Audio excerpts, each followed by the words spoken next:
بالله من الشيطان الرجيم بسم الله الرحمن الرحيم إذا الشمس كورت وإذا النجوم كدرت وإذا الجبال سيرت وإذا العشار عطلت وإذا الوحوش حشرت وإذا البحار سجرت وإذا النفوس زوجت وإذا الموءودة سئلت بأي ذنب قتلت وإذا الصحف نشرت وإذا السماء كشطت وإذا الجحيم سعرت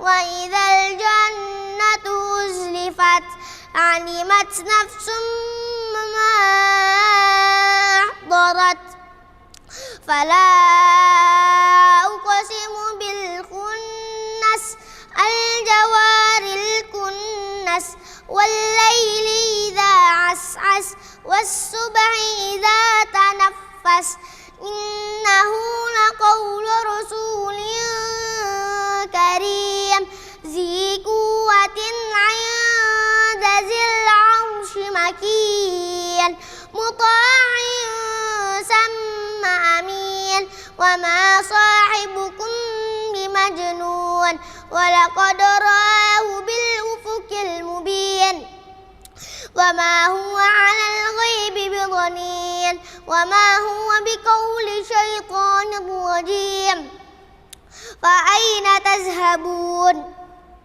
إن هو إلا ذكر للعالمين لمن شاء منكم أن يستقيم وما تشاءون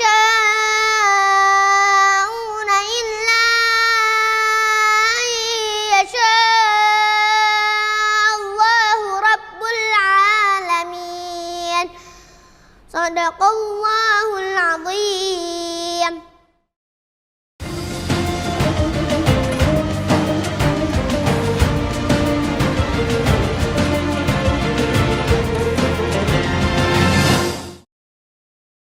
Bismillahirrahmanirrahim. Assalamualaikum warahmatullahi wabarakatuh. Alhamdulillahi wa kafa wassalatu wassalamu ala rasulillahil mustafa wa ala alihi wa sahbihi wa man wafa wa ba'd.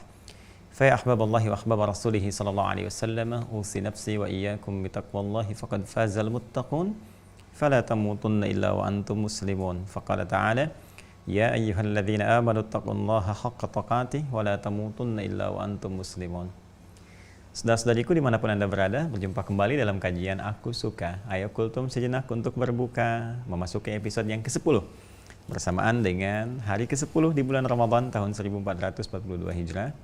Kita bermohon pada Allah Subhanahu wa taala semoga segala yang telah kita tunaikan, ibadah tentunya, baik siam, qiyam, dan juga doa-doa terbaik yang kita panjatkan diterima oleh Allah Subhanahu wa taala dengan penerimaan terbaik insyaallah, dan berkenan mengabulkan setiap permohonan kita dengan hal yang terbaik dalam kehidupan kita dunia dan akhirat insyaallah, amin ya rabbal alamin. Baik, kita akan coba lanjutkan kajian kita di pertemuan ini dengan mendalami fikih sifat salat Nabi sallallahu alaihi wasallam, dan di pertemuan lalu kita telah sampai menyusun saf untuk menunaikan salat berjamaah sebelum kita bertakbir dan memulai salat. Untuk itu saya ingin memberikan sedikit sekali tambahan yang memberikan motivasi kepada kita, dan ini sudah menjadi manhaj Al-Quran termasuk hadis-hadis Nabi sallallahu alaihi wasallam, bagaimana ketika Allah, ketika Rasulnya menampilkan kepada kita berbagai ragam janji-janji kebaikan yang memotivasi kita untuk menunaikan amalan, dan ini nanti menjadi fitrah dalam kehidupan kita dan tidak terlepas dalam frame keikhlasan kita dalam beribadah kepada Allah. Jadi ikhlas itu konteksnya mengerjakan semua karena Allah. Nah, ini Allah perintahkan, Rasul menunjukkan. Jadi ketika kita mengerjakan satu ibadah demi motivasi untuk mendapatkan apa yang Allah janjikan, itu pun termasuk dalam ranah keikhlasan. Ya, contoh ayatnya misalnya di Quran surah ke-3 Ali Imran ayat 133 sampai dengan ayat ke-134. Ini sering saya ungkapkan. Ya, wasari'u ila maghfiratin min rabbikum wa jannatin arduhas samawati wal ardu uiddat lil muttaqin. Dan bergegaslah engkau untuk berintrospeksi diri, menata diri lebih baik, kemudian berusahalah untuk bercita-cita mendapatkan surga, ya kan, seluas langit dan bumi yang disiapkan untuk orang-orang takwa. Jadi Allah meminta kita bergegas, menata diri, bergegas untuk punya cita-cita. Saat pulang ke akhirat nanti, cita-cita punya rumah, ya, punya tempat seluas langit dan bumi dengan segala keindahannya. Dunia saja Anda punya cita-cita. Saya pengen karir sukses, pengen rumahnya luar biasa, pengen kendaraan yang cukup, pengen hidup nyaman. Untuk dunia yang sementara yang akan Anda tinggalkan, Anda begitu punya cita-cita yang tinggi sampai Anda tempatkan setinggi langit, gitu kan? Kenapa ketika Anda kembali kepada Allah dalam suasana hidup yang abadi, Anda nggak punya cita-cita? Maka untuk memotivasi kita semua, kata Allah, ini perintah, maka engkau harus punya cita-cita. Punya harapan yang tinggi untuk mendapatkan tempat kembali terbaik yang Allah siapkan seluas langit dan bumi. Kepada siapa diberikan? Kepada orang takwa. Nah, orang takwa ini dia berikhtiar mendapatkan dan meraih cita-cita itu untuk mewujudkannya lewat amalan. Ya, 134-nya di surah ketiga Ali Imran ayat 134, alladzina yunfiquna fis sarra'i wad dharra wal kadhimina al ghaidha wal 'afina 'anil nas wallahu yuhibbul muhsinin. Ya kan? Di antara amalannya engkau senang berbagi, amalan sosial di sini, menahan amarah, memaafkan orang lain, memperbanyak kebaikan di samping amalan-amalan ritual yang lainnya. Jadi mengejar sesuatu yang Allah janjikan dalam rangka menaati perintah Allah masuk dalam konteks keikhlasan. Ini untuk memotivasi kita. Pun demikian, dalam konteks menunaikan sholat berjamaah, teman-teman sekalian, banyak motivasinya. Ya, dalam Al-Quran langsung disebutkan bentuknya jama', yuqimun, mereka. Ketika menunjuk pada mereka menunaikan, ini menunjukkan motivasi menunaikannya dengan berjamaah. Apa keutamaan berjamaah itu? Banyak sekali. Di antaranya kita dapati misal di hadis riwayat Al-Bukhari. Ini kitab sahihnya, Sahih Al-Bukhari, teman-teman sekalian, di Kitabul Adzan. Ya, Kitabul Adzan di sini di halaman 112. Insyaallah ya. Kitabul Adzan halaman 112 tentang keutamaan, ya, tentang keutamaan sholat berjamaah. Ini supaya kita termotivasi. Ya, di bab yang ke-30 ya. Bab fadli salatil jamaati. Langsung ya, bab tentang keutamaan sholat jamaah. Jadi kalau kita mengetahui bab ini, teman-teman bisa tuliskan. Ya, di pintu rumahnya, kemudian di pintu kamarnya bisa disalin hadis ini, atau nanti di tempat-tempat Anda beraktivitas, ya, di mobil, di dashboard misalnya tuliskan di situ, kemudian di buku Anda atau di handphone bikin status di situ, ya, di bagian wallpapernya Anda tuliskan. Jadi kalau Anda lihat di situ, begitu dekat waktu sholat Anda akan siapkan. Nah, itu diantara cara untuk memotivasi diri. Baik, bismillahirrahmanirrahim. Baik, nomor hadis ke-645 ya, bab ke-30, bab fadli salatil jama'ati. Haddatsana Abdullah bin Yusuf qala akhbarana Malik an Nafi' an Abdullah bin Umar anna Rasulullah sallallahu alaihi wasallam qala ya salatul jama'ati tafdhulu salatal fadhi bi 27 darajah. Ya, ini yang sering kali kita dapatkan hadisnya, kalimatnya dengan redaksi yang lain, esensi yang serupa. Namun demikian penting kita hadirkan. Hadisnya dari Ibnu Umar radhiyallahu taala anhuma, ya, bahwa Rasulullah SAW pernah bersabda, salatul jama'ati, salat berjamaah itu tafdhulu salatal fadhi, mengungguli. Ya, kalau di redaksi lain afdalu kan, ya, lebih utama, di sini mengungguli. Tafdhulu salatul fadhi, mengungguli salat yang ditunaikan dengan sendirian, bisa 27 darajah, dengan 27 tingkatan keutamaan. Saya pernah sampaikan, keutamaan ini jangan diukur dengan 1, 2, 3, 4, 5 dan seterusnya, tidak ya. Yang hitungan mesti kita pertimbangkan. Nanti di hadis lain ada padanannya, 1 keduanya bisa 500 tahun, 3 keduanya, 2 ketiganya bisa 500 tahun, demikian seterusnya ya. Nah, nanti ini konteksnya berjamaah ya. Biasanya secara umum kalau berjamaah itu dalam konteks penunaian di masjid ya. Kalaupun tak mampu kita ke masjid, maka ambil keumumannya dengan penunaian berjamaah. Ya, misal beberapa kalangan akhwat misalnya nggak memungkinkan untuk ke masjid, dia sholat di rumah. Alih-alih dia sendirian, dia bisa ajak anaknya yang perempuan atau asisten rumah tangganya. Ya sayang, dibandingkan di rumah misalnya ada 3 tempat atau 3 ruangan, 4 ruangan, masing-masing sholat sendirian. Kenapa nggak kumpul satu tempat? Nah, ketika kumpul itu mendapatkan 27 pahala daripada sendirian dapat 1. Itu kan hitungan 1 gitu kan. 1 tentunya dikalikan pahala 10, kalau dikalikan standar ya seperti itu. Tapi kalau dia berjamaah dapat lebih luas lagi. Kan konsep 10 itu di Quran surah ke-6 ayat 160, man jaa bil hasanati falahu asyru amsalihha. Siapa yang mengerjakan perbuatan satu hasanah, dia dapat 10 kali lipatnya. Dan salat disebut dengan hasanah. Ya, di Quran surah ke-11 Hud ayat 114. Ya, innal hasanati yudhibnas sayyi'at. Aqimis salata tarafayn nahar wa zulafan minal lail innal hasanati. ya, dan salat disebut dengan hasanat. Itu akan menggugurkan, menghapuskan ya keburukan-keburukan, dosa-dosa kecil sepanjang bukan dosa besar yang harus ditobati dengan sempurna. Nah, jadi ini dalilnya teman-teman sekalian, termasuk nanti ada yang ke masjid ya, baru ke masjid dan dapat 25. Ya, apalagi dengan menunaikan jamaahnya. Nah, ini misalnya pada hadis berikutnya, nomor hadis 647 ya, masih di kitab yang sama, Kitabul Adzan, bab yang ke-30, bab fadli salatil jamaah. Kita bacakan ya. Bismillahirrahmanirrahim. Qala haddatsana Musa ibn Ismail, qala haddatsana Abdul Wahid, qala haddatsana Al-A'mash, qala sami'tu Aba Salih yaqulu sami'tu Aba Hurairah yaqulu radhiyallahu ta'ala anhu qala Rasulullah sallallahu alaihi wasallam ya salatul rajuli fil jama'ati, ya Rasulullah SAW pernah bersabda, salat seseorang fil jama'ati dalam berjamaah ya tudha'afu ala salatihi fi baitihi, ya akan dilipat gandakan lebih banyak pahalanya dibandingkan salat yang dia tunaikan di rumahnya, wa fi suqihi ataupun di pasarnya. Ya, jadi aktivitas di zaman Nabi SAW itu banyak yang berdagang ya. Seperti sekarang kan kita saksikan kalau pergi ke Al-Madinah Al-Munawwarah atau di Mekah Al-Mukarramah banyak pedagang-pedagang kan sekitarannya itu. Nah, ini biasanya kalau dekat-dekat waktu sholat, alih-alih mereka pergi ke masjid padahal dekat kan, mereka lebih memilih menghamparkan sejadah di tokonya. Ya, di tokonya, di wilayah pasarnya, atau di supermarketnya gitu kan. Nah, sama persis dengan kondisi begini, teman-teman yang misalnya ada supermarket besar ya, terus Anda misalnya punya toko ya atau punya lapak tertentu misalnya terus di dalam supermarket itu. Nah, kan tiba waktu sholat tuh. Ya, kalau Anda bisa menunaikan di masjid, biasanya kan di mall itu ada masjidnya ya, masjid tertentu gitu kan, atau ada musholanya, ya minimal masjidnya lah ada di situ. Nah, kalau Anda bisa ke masjid, alih-alih Anda menghamparkan sejadah di toko Anda atau di dalam ruangan Anda tersendiri, nah ini beda pahalanya jauh sekali. Jauh sekali, padahal mungkin Anda cuma turun satu lantai atau bahkan sampingan dekat ke situ gitu kan. Nah, ini luar biasa gitu apa yang bisa didapatkan. Yuk mari kita lihat. Wa fi suqihi 25 dhi'fa. Ya, pertama dia akan dapat 25 kali lipat dulu. Jadi begitu dia melangkah ya ke masjidnya dan dia tunaikan nanti sholatnya di dalamnya untuk mengikuti jamaah, dia udah dapat 25 kebaikan. Ya udah mendapatkan 25 kebaikan. Jadi lebih dibandingkan dia bertahan sendirian. Wa dzalika annahu idza tawadda'a fa ahsana al-wudhu. Dan ini hanya bisa diraih, hati-hati ya. Ini hanya bisa diraih, jadi enggak semua orang yang menunaikan sholat berjamaah ke masjid gitu kan, dia mendapatkan langsung 25 kebaikan. Ya, lalu ditambah dengan pahala sholatnya, zikirnya dan sebagainya. Belum tentu dapat tuh. Jika dia memenuhi kualifikasi berikut. Idza tawadda'a fa ahsanal wudhu. Pertama, dia menyempurnakan wudu seperti yang kemarin kita pelajari.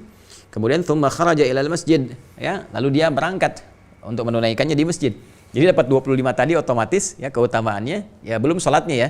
Ini belum masuk kepada sholatnya. Jadi baru masuk ke situ, mau gabung jamaah dapat 25 kebaikan. Langsung dapat tuh. Yang nanti ukurannya seperti yang tadi saya sebutkan. Ya, kemudian nanti belum sholatnya dapat 27 kemudian lagi, belum nanti tambahan zikir dan sebagainya. Nah, ini hanya bisa dia raih apabila dia menyempurnakan wudu, kemudian dia menunaikan di masjid. La yukhrijuhu illa as-shalah. Ya, tidak ada motivasi lain untuk menunaikan ke masjid itu kecuali hanya untuk sholat. Jadi bukan karena ingin janjian dengan teman sambil sholat, sambil kemana di Masjid Al-Ihsan deh kita. Ya udah ketemu di sana deh, nanti sambil sholat zuhur, jadi nyambi tuh sholat tuh jadi sambian. Tujuan utamanya ketemuan. Jadi sholatnya cuma 5 menit, ngobrolnya di teras masjid atau bahkan dalam masjid sampai setengah jam misalnya ya. Nah, itu yang dimaksudkan bukan itu. Ya, kalau mau misalnya di mana kita ketemuan di masjid, yang utama kita sholat deh. Ketemuan gampang, kita sholat aja dulu di sana. Nah, ini betul. Ini yang betul. Jadi motivasi dia memang hanya untuk menunaikan sholat. Lam yakhtu khutwatan illa rufi'at lahu biha darajah.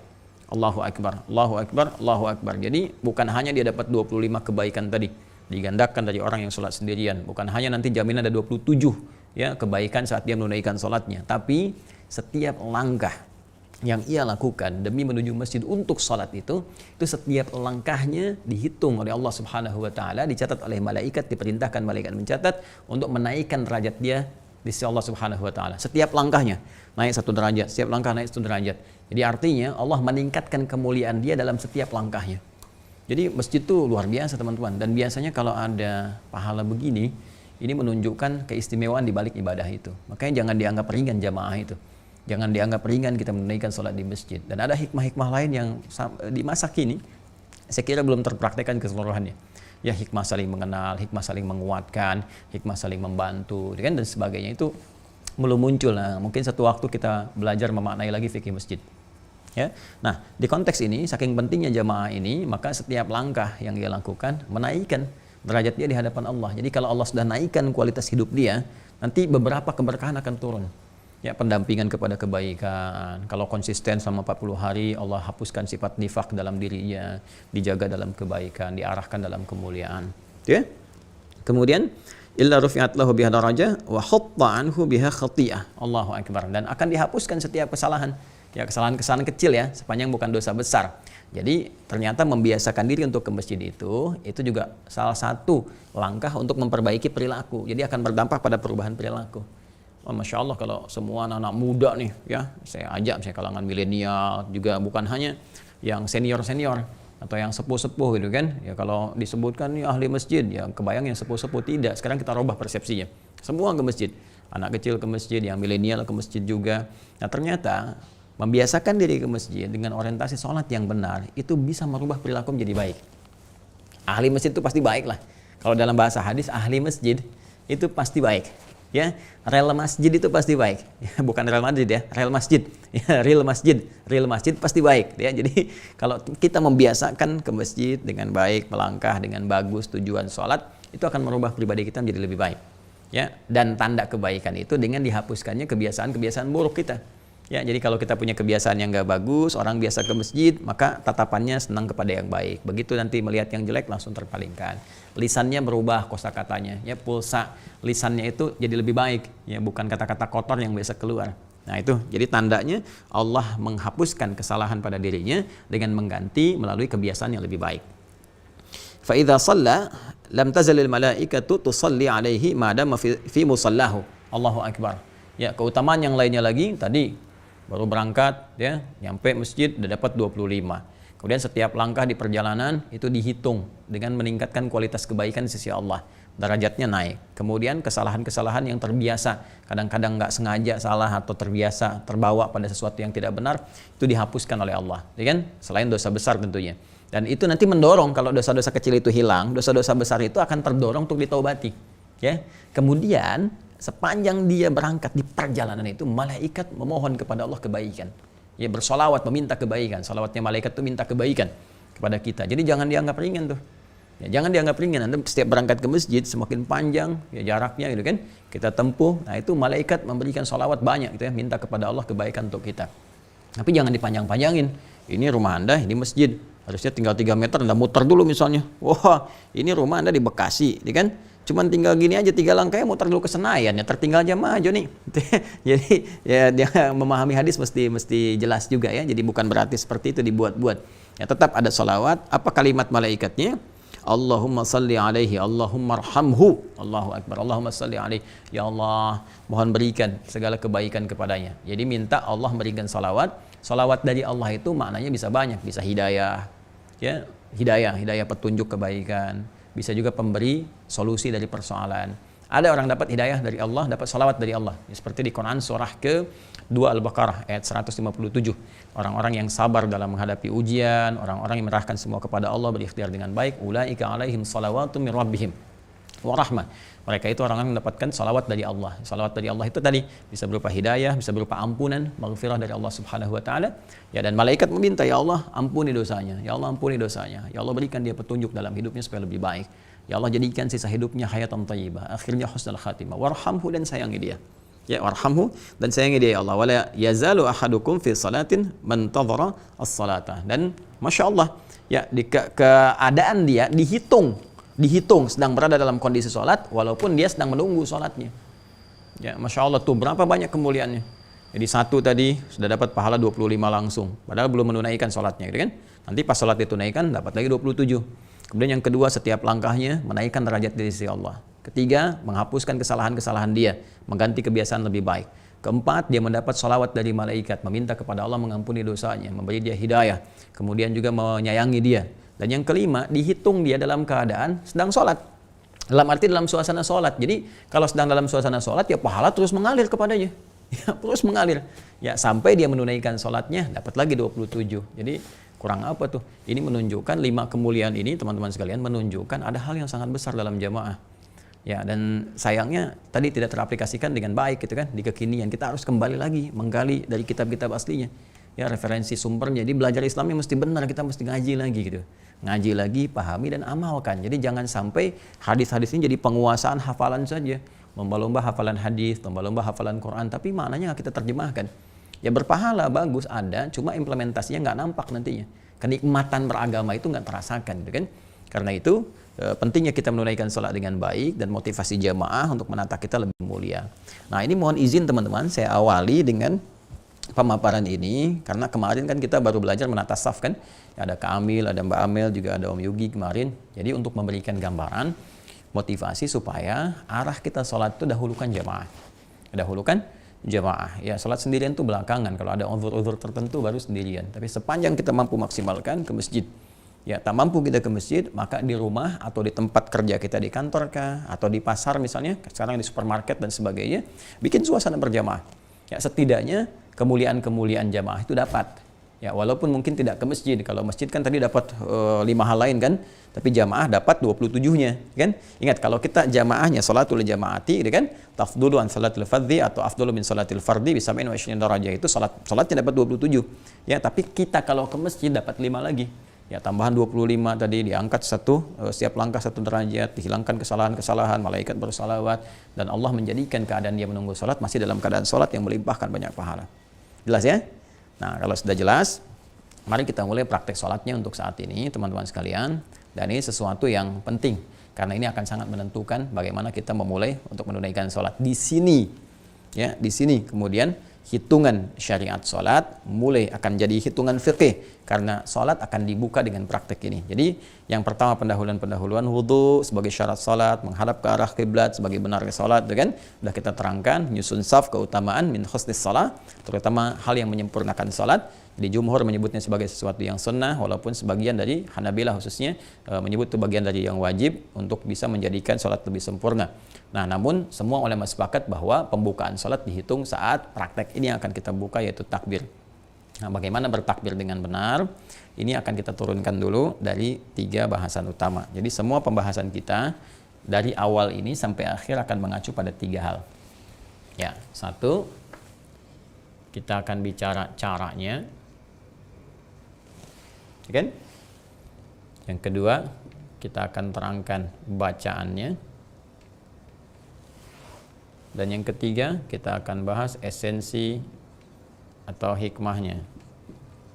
Nah ini yang terakhir, yang ketiga ini yang jarang juga dikupas ya, sehingga apa hal yang melahirkan kehusuan dalam penunaian ibadah itu kadang tidak terasakan dengan sempurna. Baik, pertama bicara tentang cara. Tentu cara ini akan merujuk kembali pada keterangan yang disampaikan oleh Nabi Sallallahu Alaihi Wasallam kepada para sahabat dengan menunjukkan amaliyah salat itu, seperti sahabat Khalid bin Rafi Az-Zuraiqi yang pernah diajari oleh Nabi Sallallahu Alaihi Wasallam bagaimana cara dia menunaikan salat. Nah setelah kemarin wudu, menyusun saf, sekarang mulai akan memulai salat. Bagaimana cara memulainya? Amalan apa yang kita kerjakan? Mari kita lihat dulu hadisnya. Ya, kita lihat hadisnya. Bismillahirrahmanirrahim. Kita cek di Al-Bukhari dulu. Ya, kemarin saya sebutkan nomor hadis 757 ya. 757. Baik, Al-Bukhari nomor hadis 757. Nah, dia di kanan ya. 757. Nah, nih. Masih di Kitabul Adzan ya, Kitabul Adzan. Ini kitab yang ke-10. Ya, Kitabul Adzan, babnya tentang bab wujubil qiraah lil imam wal ma'mum fi shalawati kulliha.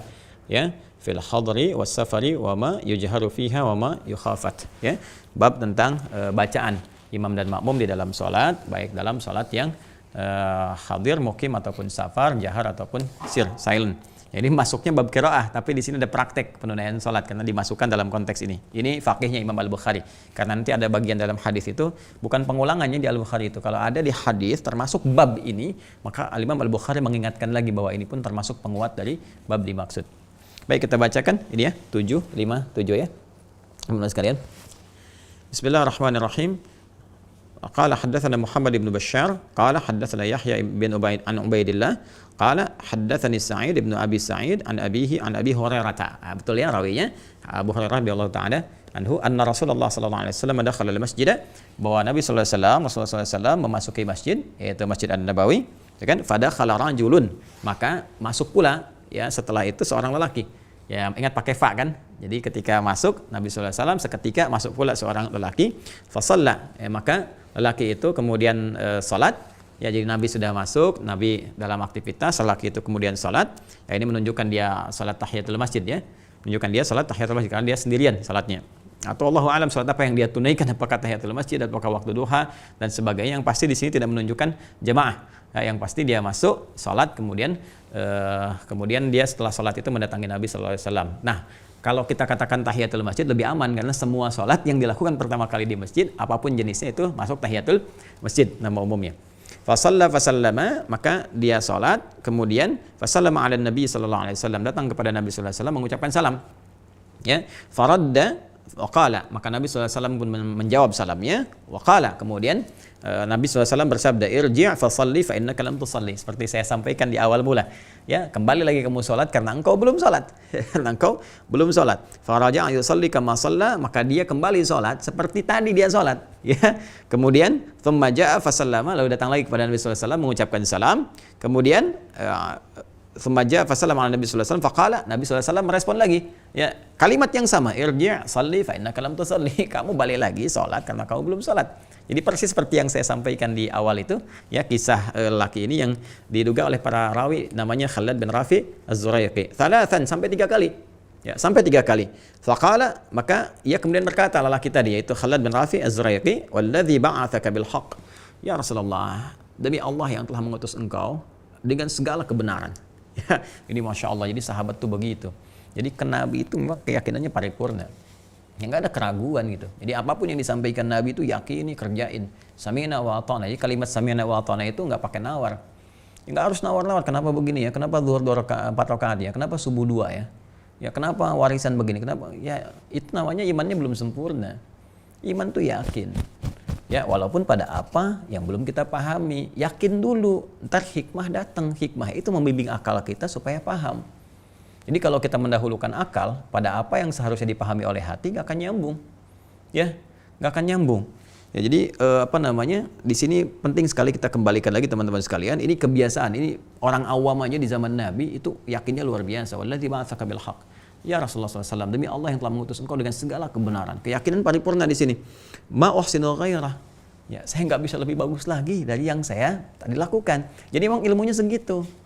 Ya, tapi nggak berhenti di situ. Fa'alim nih, maka mohon ajarkan kepada saya gimana yang lebih baik gitu. Jadi dia udah yakin pada Nabi dan dia menata diri, mau belajar. Ya, jadi kalau memang salah, ini hadis juga memahamkan pada kita, kalau salah jangan mempertahankan kesalahan. Ini udah salah diluruskan, masih pengen begitu aja. Kalau memang salah. Kecuali kalau yang mau meluruskan itu cuma ya, ingin berdebat misalnya, atau sama-sama punya dalil, gitu ya, terus menganggap yang paling benar, menyalahkan yang lain. Nah, itu hindari yang seperti itu. Menghindari perdebatan, kalau kita memang benar di sisi itu, walaupun kita benar, Allah hadiahkan melalui lisan Rasulullah, ada satu kemuliaan di surga. Allah bangunkan satu istana di pinggiran surga. Kok di pinggir Ustadz? Ya biarin aja John, yang penting dapat istana di surga daripada enggak sama sekali, gitu kan? Nah, jadi motivasi orang banyak-banyak, kadang-kadang ada yang kalau memang ilmunya tinggi kita disampaikan dan kita salah misalnya kan perbaiki diri kita. Tapi kalau perbedaan pendapat ya saling menghormati. Ya, tapi kalau menyalahkan yang lebih pintar itu bodoh namanya. Dan merespon orang bodoh itu lebih bodoh lagi, gitu ya. Jadi yang demikian bodoh ini dalam konteks ini kebiasaan-kebiasaan yang harus dirubah. Ya, kebiasaan yang harus dirubah. Di perbuatannya kita tidak mencela ke orangnya, tapi perbuatannya yang harus diperbaiki. Jadi jangan sampai bertindak, bersikap yang tidak bagus, jahalah terhadap perbuatan yang jelek, gitu kan? Nah, perbaiki aja yang jelek ini supaya lebih baik lagi. Kemudian faqala, maka Nabi SAW bersabda, nah ini dia ya. Idza qumta ila shalah, seperti yang saya sampaikan kemarin, kalau kamu ingin menunaikan salat dengan sempurna, nah di sini langsung kepada aplikasi salatnya. Ya, kalau kemarin kita ambil di riwayat Muslim nomor hadis 397, makanya saya padukan di hadis Muslim nomor hadis 397, Al-Bukhari nomor hadis 757. Yang di hadis Muslim membukanya langsung dengan asbigil wudu, yang di sini kemudian membuka langsung dengan pembuka salatnya. Yang di hadis Muslim, idza qumta ila shalah asbigil wudu thumma istaqbilal qiblah. Sempurnakan wudu menghadap ke kiblat, sudah kita bahas ya. Kemudian fakabbir. Ini di Al-Bukhari langsung kepada pembukanya, fakabbir. Fakabbir. Jika engkau ingin mulai menunaikan sholat dengan sempurna, maka sholat itu dibuka dengan amaliyah ini. Sholat dibuka dengan amaliyah ini, dengan praktek ini. Apa prakteknya? Fakabbir. Maka mulailah dengan bertakbir. Nah, jadi pembahasan kita sekarang, teman-teman sekalian, kita akan masuk pada pembahasan bagaimana cara bertakbir. Nah, ini. Ya, bertakbir. dengan mengambil redaksi hadis dari Nabi Sallallahu Alaihi Wasallam. Hadis riwayat Al-Bukhari, ini perintahnya. Dalilnya dulu ya teman-teman sekalian. Nomor hadis 757. Kemudian hadis riwayat Muslim nomor hadis 397, persoalan takbir. Jadi dalil untuk membuka salat dengan takbir, ini dalilnya. Jadi kita pakai dalil dulu, ini dalilnya. Nah, untuk membahas tentang dalil ini, maka 3 aspek ini yang kita uraikan. Bagaimana caranya takbir? Adakah bacaan dalam takbir, apa yang dibaca? Dan apa maknanya bacaan dan gerakan takbir itu? Nah, sehingga ketika kita lakukan, kita lebih bisa maksimal. Ya, dan lebih bisa merasakan kenikmatan dalam perbuatan salat kita. Baik, yang pertama langsung masuk ke cara. Ya, kita kembali ke hadis Nabi Sallallahu Alaihi Wasallam, teman-teman sekalian. Kita akan lihat cara bertakbir, kita turunkan. Dalilnya mana? Ya, dalil untuk penunaian bertakbir. Seperti biasa, saya ingin tunjukkan dulu sedikit kalau kita ingin mencari tentang praktikal ibadah, ya, praktikal hal-hal yang terkait dengan fikih khususnya, maka kitab Sunan itu lebih detail dan lebih terukur serta lebih sistematis, karena memang kitab Sunan ini adalah kitab-kitab hadis yang urutannya disusun berdasarkan permasalahan fikih. Ya, maka saya sering mengatakan untuk kita mengambil referensi misalnya Sunan Abu Daud. Ya, nih di Sunan Abu Daud teman-teman sekalian, ini salah satu contoh. Sebenarnya ada juga di Sunan An-Nasai misalnya, Sunan Ibnu Majah, tapi ini cukup sistematis ya. Ada kita Sunan An-Nasai ada, Ibnu Majah juga ada, cuman saya dahulukan yang ini untuk memudahkan pembahasan kita supaya lebih spesifik ya. Nah, ini diantaranya cara bertakbir kita akan temukan di Sunan Abu Daud, nomor hadis 721 ya. Insya Allah saya karena sering juga bahas, jadi masih ada ingat-ingat ya. Bismillahirrahmanirrahim, nomor hadis 721. Kita bisa langsung lihat di sini 721. Nah, ini dia. Nah, ini ya. 721. Nah, ini teman-teman sekalian. Bismillah kita tunjukkan ini ya. Ya. Di sebelah kiri posisinya sini ya. Nomor hadis yang ke-721, babnya yang ke-118 ya. Nah, jadi kita lihat di sini bab tafri' istiftahis shalah, bab raf'il yadaini fis shalah. Ya, bab tentang mengangkat tangan dalam sholat. Jadi babnya masuk ke mengangkat tangan dalam sholat, tapi di sini akan kita temukan tentang tata cara bertakbir. Bismillahirrahmanirrahim. Qala haddatsana Ahmad bin Muhammad bin Hanbal, haddatsana Sufyan an Az-Zuhri an Salim an abihi qala ra'aitu Rasulullah sallallahu alaihi wasallam idza istaftaha as-salata rafa'a yadayhi hatta yuhadhiya mankibaihi. Wa idza arada an yarka' wa ba'da ma yarfa' ra'sahu min ar-ruku' wa qala Sufyan marratan wa idza rafa'a ra'sahu wa aktsaru ma kana yaqulu wa ba'da ma yarfa'u ra'sahu min ar-ruku' wa la yarfa'u baina sajdataini. Baik, di sini menerangkan tentang mengangkat tangan, proses mengangkat tangan dan pembuka salatnya disebutkan idza staftaha salata, maka apabila Nabi sallallahu alaihi wasallam membuka salatnya. Nah, jadi ini ada amaliyah membuka sholat, sedangkan pembuka sholat di Al-Bukhari tadi, nomor hadis yang ke-257, juga di hadis Muslim, nomor hadis 397, kan bertakbir, ya kan? Cara bertakbir bagaimana? Disebutkan di hadis riwayat Abu Daud, ya, di Sunan Abu Daud, nomor hadis 721, bahwa cara beliau membuka sholatnya, idza staftaha salata, jika membuka sholatnya, yarfa'u yadaihi, beliau mengangkat kemudian tangannya, ya, kedua tangannya, hadwaman kibaihi, bermakna sejajar dengan bahunya. Ini redaksi yang pertama. Ya. Redaksi yang pertama, jadi cara yang pertama teman-teman sekalian. Jadi kita mengangkat nih tangan. Ingat ya, saya sering sampaikan kepada teman-teman sekalian, kalau menyebutkan tangan, ya batasannya kan kita tahu. Lah saya terangkan di awal kan dari sini sampai dengan sini. Ya, dari sini sampai dengan sini. Tapi nanti spesifik dalam bacaan-bacaan, nanti dalam praktek-praktek termasuk nanti saat menunaikan sholat, ditunjukkan dengan jelas bagaimana caranya. Ya, jadi tadi disampaikan pada kita mengangkat tangan dengan sejajar dengan bahu. Nah, yang dimaksud sejajar dengan bahu ini nanti dalam hadis yang lain di riwayat At-Tirmidzi ya disebutkan ini bagian nanti ini telapak dan jemari-jemari di sini. Jadi seperti ini. Ya, seperti ini. Jadi ini ada telapak, mengangkat tangannya maksudnya begini, ya. Nah, kan ini tangan kan pasti diangkat ya. Dari sini sampai sini kan diangkat. Ya, cuman mengangkatnya sampai mana? Kan ini juga mengangkat begini, ya kan? Ini mengangkat juga di sini, ya kan? Nah, maka yang dimaksudkan di sini mengangkat sejajar dengan bahu. Jadi seperti ini. Kurang lebih, ya. Jadi di sini, sejajar ini. Ini kan bahunya ini. Hadwaman kibaihi. Jadi di sini sejajar di sini. Ini bagian yang pertama. Ya, jelas ya? Baik, ini bagian yang pertama. Jadi adalah Nabi sallallahu alaihi wasallam jika beliau membuka salat, beliau mengangkat tangannya sejajar dengan bahunya. Sini. Ya, jadi tidak disebutkan dalam redaksi yang tadi apakah misalnya sejajar dengan bahu itu posisinya di sebelah mana, apakah agak ke dalam ke sini, apakah agak ke sini, ya. Nanti dalam hadis lain kita akan temukan dalam beberapa riwayat nanti, khususnya nanti bagian yang perempuan, ya, yang sebetulnya sama saja antara laki-laki dengan perempuan, tapi nanti ada beberapa di Syafi'iyah tekankan pada perempuan supaya agak lebih rapat karena kondisi tertentu dulu. Ya, kondisi tertentu nanti saya ajarkan setelah ini, ya. Jadi kita angkat dulu, ini yang standar seperti ini teman-teman sekalian. Ya, di sini sejajar dengan bahu. Jadi kalau kita tarik gini, ya, mungkin nggak terlalu keluar juga begini ya. Ya, kalau keluar gini kan baunya hilang nih. Ya, di sininya udah hilang tuh. Ya, sejajar itu kan artinya tinggi juga dengan bagian ini. Jadi kita angkat begini. Nah, posisi ini penting sekali nanti karena juga akan terkait dengan sujud. Karena saat sujud pun nanti posisi kita bersujud, telapak tangan ini nggak jauh dari posisi kita bertakbir begini. Ya, jelas ya. Jadi juga tidak perlu begini karena Anda kan nggak sujud begini, ya kan? Sujud Anda kan pasti begini.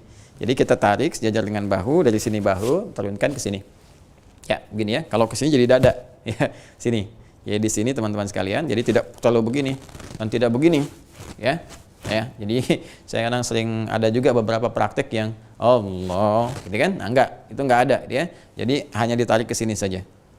Paham ya? Ya, sekali begini. Ya, di sini. Jelas ya? Nah, ini redaksi yang pertama. Kemudian teruskan dulu. Untuk jemari nanti di At-Tirmidzi diberikan juga gambaran. Jemari ini enggak terlalu rapat begini. Ya, enggak terlalu terbuka begini. Jadi mengalir saja, terulur saja seperti ini. Ya, jadi enggak terlalu begini juga enggak, gini juga enggak. Ya, jadi bukan begini juga ya. Oh, jadi begini nih. Ya, jadi kebuka aja seperti biasa gini, terbuka. Nah, kemudian telapaknya menghadap ke arah kiblat. Ya, menghadap ke arah kiblat ke depan maksudnya, ke depan begini. Jadi bukan begini juga, ya. Allah, enggak begini. Ya, karena ini enggak sejajar namanya. Ya, jadi begini gitu, ya. Jadi bukan begitu. Jadi ini mengangkat sejajar dengan bahu seperti ini. Paham ya? Jadi Allah sini, ya.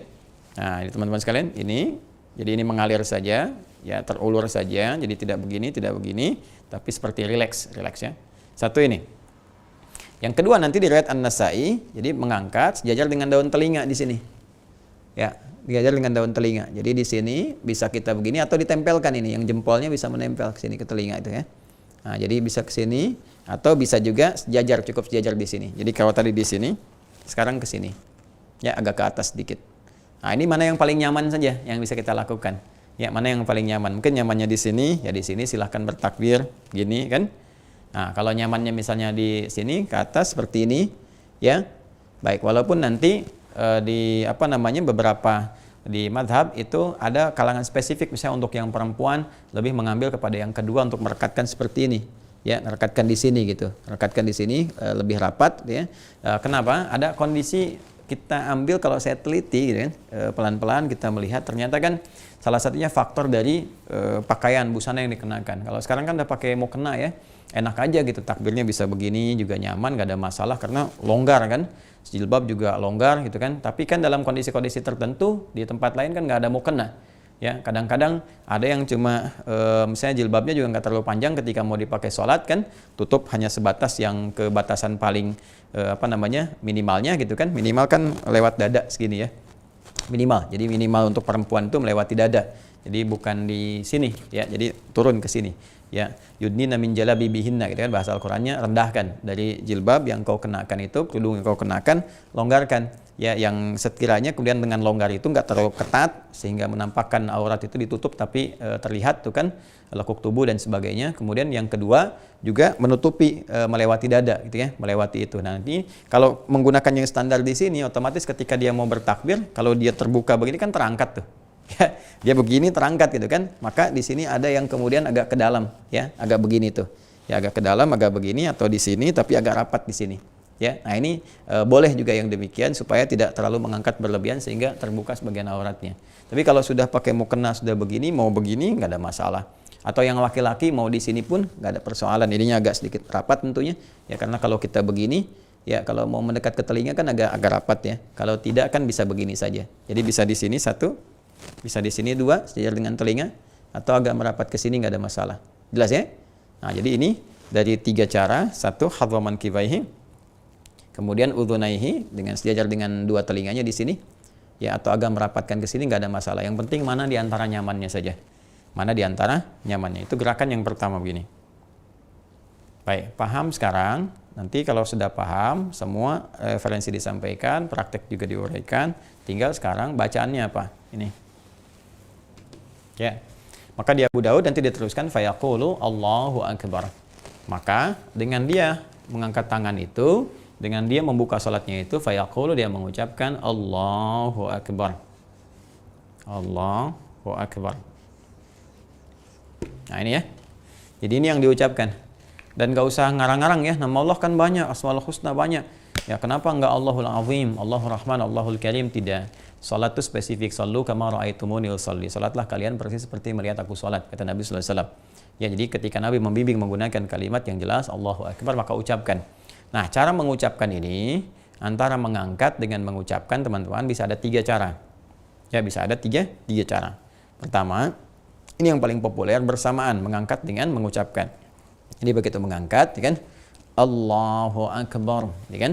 Jadi Allahu Akbar, ya, bisa bersamaan, bisa mengangkat dulu begini, ya, kemudian nanti meletakkan, setelah itu dia berucap Allahu Akbar, boleh, ya boleh. Kemudian yang ketiga dia mengucapkan dulu Allahu Akbar, ya. Jadi bisa 3 cara, ya. Jadi yang pertama bersamaan Allahu Akbar, ya, ulangi lagi Allahu Akbar, ya. Kemudian yang kedua dia mengangkat dulu, ya kan? Lalu dia mengucapkan Allahu Akbar. Jelas? Yang ketiga, dia mengucapkan dulu Allahu Akbar. Ya. Jelas ya? Nah, ini 3 ini mana yang paling memudahkan? Kenapa ini penting disampaikan? Kalau sholat sendirian, mungkin kita terbiasa. Biasa saja kita sambil ngangkat, sambil kemudian mengucapkan. Tapi kalau kita sholat berjamaah, ucapan itu paling penting. Karena ini yang akan menentukan, khususnya dari imam, sebagai instruksi. Ya, sebagai instruksi ke makmum. Jadi apa yang diucapkan imam itu yang kemudian menjadi penanda makmum untuk memulai gerakan atau perpindahan. Ya, jadi dalam takbir pertama nanti ketika dibuka Allahu Akbar itu membuka sholat, makmum ikut. Makmum nggak akan lihat gerakan imam, makmum mendengarkan apa yang disampaikan oleh imam. Ya, jadi dari gerakan imam ini akan didukung nanti support perpindahannya dengan bacaan. Makanya nanti setelah takbiratul ihram, ya, untuk perpindahan, isyarat perpindahan ke ruku', perpindahan kemudian dari situ ke i'tidal, ya, nanti demikian seterusnya, itu perpindahan dalam bahasa Arab disebut intiqal. Maka ada takbir disebut takbir intiqal. Makmum nggak bisa lihat gerakan imam, dia harus dengar bacaannya. Jadi begitu imam misalnya Allahu Akbar terdengar kemudian ke makmum, makmum bergerak. Ya, saat pertama mungkin masih bisa melihat gerakan imam, saat belakang gimana? Ya kan? Ya, jadi bacaan itu yang penting untuk terdengar ke belakang. Karena itu pentingnya bagi makmum untuk mengikuti kemudian gerakan imam setelah ada instruksi dari imam dengan menggunakan kalimat takbir. Allahu Akbar terdengar, baru kemudian dimulai Allahu Akbar. Pindah Allahu Akbar, baru pindah. Ya, jangan sampai nanti imam walaupun imam ruku tapi belum mengucapkan takbir, nanti pas bab ruku, makmum ikutan ruku itu bisa nggak benar. Ya, makanya kenapa pentingnya kadang-kadang ada 3 tadi hal, karena begini, bisa saja misalnya imamnya agak lemah atau misalnya sudah sepuh, makmum di belakang masih muda, maka kalau dia misalnya bersamaan Allahu Akbar, dianya belum ruku, di belakang udah ruku duluan saking semangatnya. Ya, tapi kalau dia bisa mengambil misalnya bagian yang tadi, dia gerakan duluan, sudah begini dia ucapkan Allahu Akbar, ya kan? Dia baca, belakang baru turun. Jadi pas mengikuti. Ya, nanti pas intikal kita sampaikan. Nah, ini penting di awal saya utarakan untuk menekankan bahwa pengucapan atau bacaan ini menjadi penanda khususnya bagi imam untuk makmumnya di belakang. Jelas ya? Nah, ini bacaan yang kita bacakan teman-teman sekalian. Dan esensi dari ini, saya akan cepat saja. Esensi dari bacaan ini, Allahu Akbar, ini yang sebetulnya penting kita hadirkan dalam jiwa kita. Ya, dan ini nanti ada korelasinya antara bacaan dengan gerakan, dengan cara. Ini nyambung dua-duanya. Nyambung. Nah, kita kan dalam sholat itu, teman-teman sekalian, ingat ya rumusnya kan?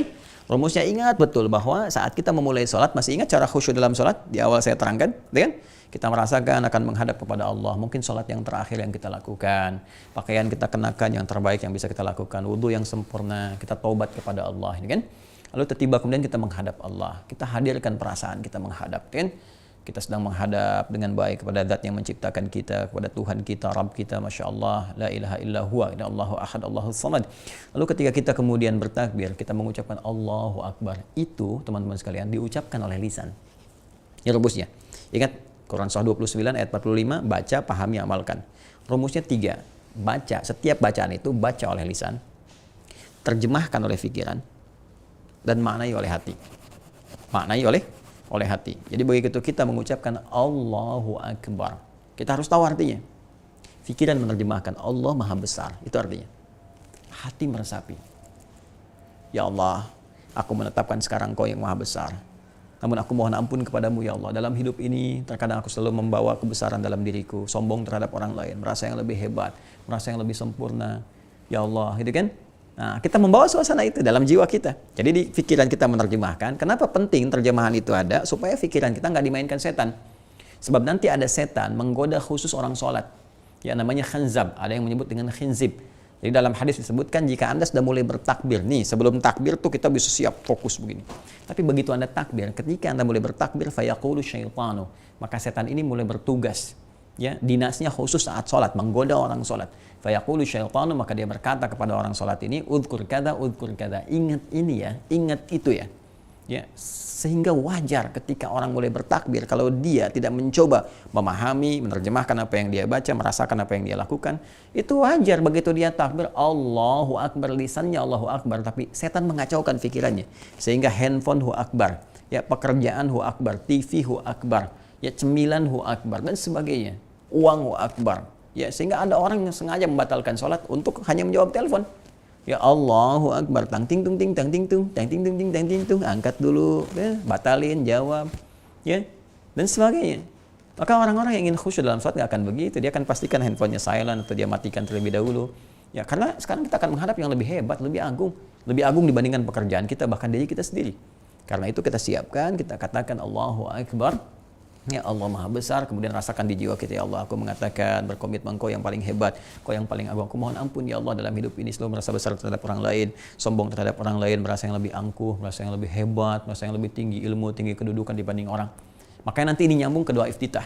Ketika ini sudah mulai hadir, kita merasa banyak salah, kita bertobat dengan mengatakan Allahumma ba'id, ya, atau nanti yang wajah itu dan seterusnya. Nanti kita akan bahas ke sana. Nah, bersamaan dengan itu tangannya diangkat seperti ini. Ya, seakan memasrahkan diri sepenuhnya kepada Allah Subhanahu wa taala dengan membuang semua urusan dunia ke belakang. Nah, jadi kalau kita sudah mulai bertakbir, buang urusan dunia ke belakang. Pasrahkan semua kepada Allah. Makanya takbirnya disebut dengan takbiratul ihram. Ya, takbiratul ihram dari ahrama yuhrimu. Ya, takbiratul ihram. Ini dia. Dari kata ahrama yuhrimu, ini dari kata ahrama yuhrimu, bukan ahrama ya, kalau pakai h nanti piramid itu artinya. Ahrama yuhrimu, ahrama itu sesuatu yang mengharamkan, yang melarang, tidak membolehkan, harus ditanggalkan. Kenapa takbirnya disebut ihram? Sebagai sifat larangan. Jadi kalau sudah bertakbir, tangan diangkat, dilarang membawa segala hal yang tidak terkait dengan sholat, dilarang membawa semua urusan dunia, semua urusannya bawa yang terkait dengan urusan akhirat kepada Allah.